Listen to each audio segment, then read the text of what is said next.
Sinugod ng otoridad ang isang karinderya sa General Tino, Nueva Ecija na ang putahing itinitinda gawa pala sa karne ng aso.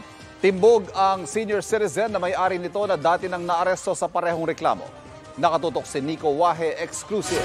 Anong luto to, sir? Adobo, dinuguan at dinakdakan. Yan ang mga putahing ibinebenta ng nakapak sa karinderyang ito sa General Tino, Nueva Ecija. Pero ang animoy normal na karne, aso pala. Pinalaki ito ng Animal Kingdom Foundation kasama ang CIDG Nueva Ecija.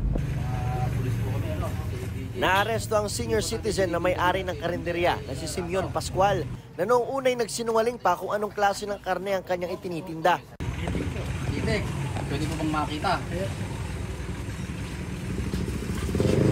Bapukan. Hindi po tatayin ito. Ayon sa AKF, matagal na nilang sinisita at binabalik-balikan si Pascual. Naaresto na nga raw ito dati. Sa totoo lang po, napakarami naming report dyan, palipat-lipat dyan.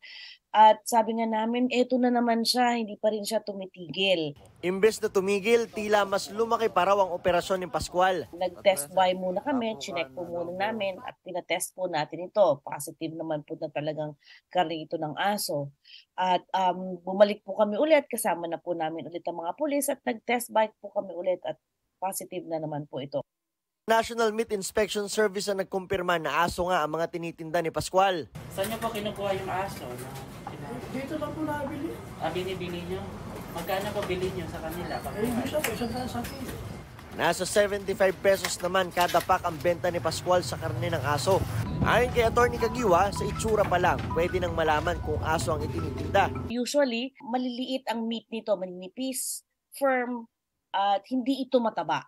No, medyo darkish. Kung titingnan mo ito, laging maliliit ang chopping nito. Bony pa nga, mabuto. Hawak ngayon ng Nueva Ecija Police si Pascual at maharap sa kasong paglabag sa Animal Welfare Act. Isinara na rin ng mga otoridad ang kanyang karinderya.